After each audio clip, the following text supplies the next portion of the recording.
Hello, I'm Lynn Lingenfelter. I'm a personal trainer and I'm a long-term survivor, and I'd like to share a little bit about my life story with you today.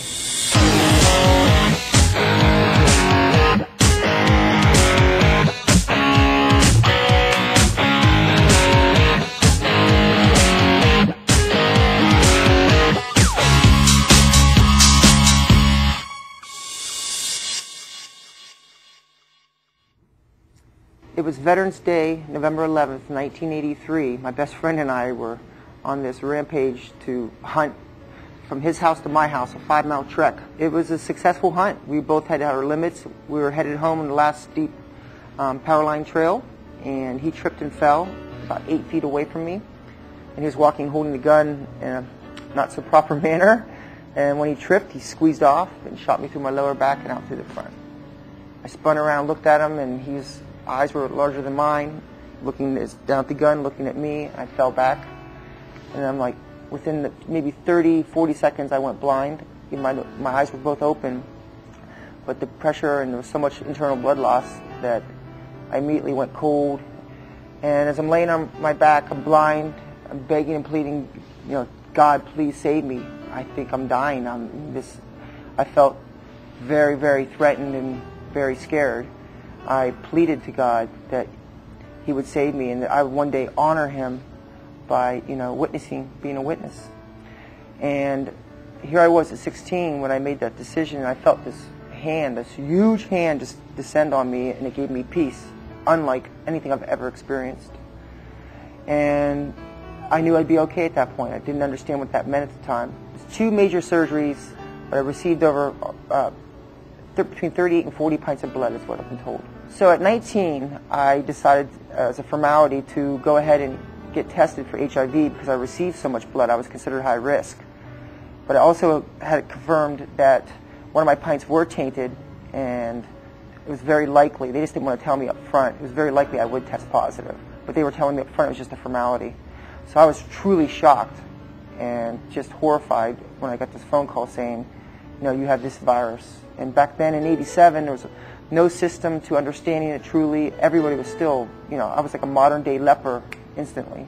The doctor told me over the phone I had 2 to 3 years to live at the most. Here I am at 19, a doctor's telling me that I never survived that accident. I thought I beat it, and now I realize I didn't. And I also realized that part of the deal was I was to honor God with my life. And I think it was a real reminder that, God will have us honor our word, and I knew I broke the deal. So at 19, I made a real gut check, and I said, God, I am so sorry. I've not lived the life I should be living. I kind of became happy-go-lucky, cocky. I don't know if that's the word to use, but I just became self-centered. And at 19, my whole perfect world came crashing down. I was engaged to be married. Sophomore at Penn State University, multiple friends that I trusted and cared about, and then all of that was just ripped out from underneath me, and my own family, friends, everybody was afraid to talk to me, look at me, and no one knew what to say. What are you going to say? So here I am now, very depressed after about 9 years of dealing with HIV and waiting to die. I took a good look at myself in the mirror, and I said to myself, I can't believe I'm still not dying. And yet here I am, this beaten down, defeated person looking in the mirror and saying, is this how I want people to remember me?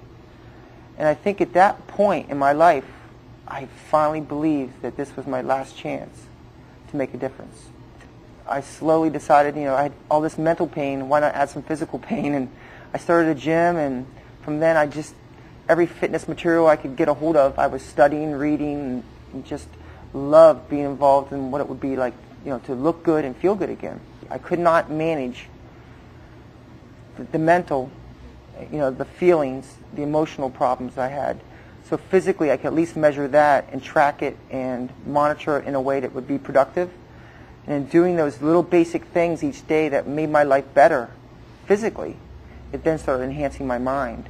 So my self-esteem and my self-worth immediately started to change, and I was now doing something positive for myself for the first time in 9 years. And at that point, I started trusting God, and my life just completely did a 180 turn. And for me, it was my physiology of taking care of myself that all led to becoming a personal trainer that I believe allows me to this day to be here on earth and have a testimony to share that living a balanced life, no matter what your circumstances are, allows God to show His own true way of healing. And for me, it's not been about being healed from HIV. It's being healed with HIV, knowing that I can still have the quality of life that everyone has. Here we are now 23 years with HIV. I am technically considered full-blown HIV based on my lab results, but I have no symptoms. My wife, Evelyn, walked into my life when I was on top of my game. This wonderful, wonderful woman who came into my life and trusted me to have a relationship with me, knowing I was HIV positive, was just really hard for me to understand that she'd be willing to take such a risk. And yet here she is, and we have 2 perfect, beautiful, healthy children now that I was promised I could never have. Brent, my son, who's 3, and my daughter, Erica. She just turned 2 in March. It's just amazing. We have a complete family. Words can't describe what it feels like to have a family. We have a personal training studio where my wife and I take people who, at some point in their life, they made some bad decisions and they compound to a point where a person needs some kind of instruction. And we then set up a schedule with them of 2 to 3 times a week. We introduce to them resistance training here at the studio. We teach them a little bit about nutrition, and we get your body basically moving again. So this personal training studio has helped people regain not just hope, but a thriving, as our name of our business, Thrive High, thriving new lives that impact others, and it's changing lives one body at a time, literally.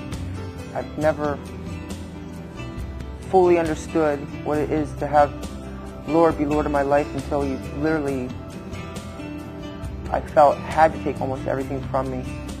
And at that point I was able to really recognize that God is God, and I can't underestimate Him in any circumstances. 0. God gives me hope. I hope in all of this that my life will impact others and touch others in a way, knowing that until you're dead, you're not dead, and all kinds of things can happen. God shook up my whole world and taught me a whole new way to hope. And it's not this shallow living. It's not about bodybuilding. It's about balancing out a life so that you can make an impact on other people's lives. And that's my spiritual connection to mind, body, and spirit.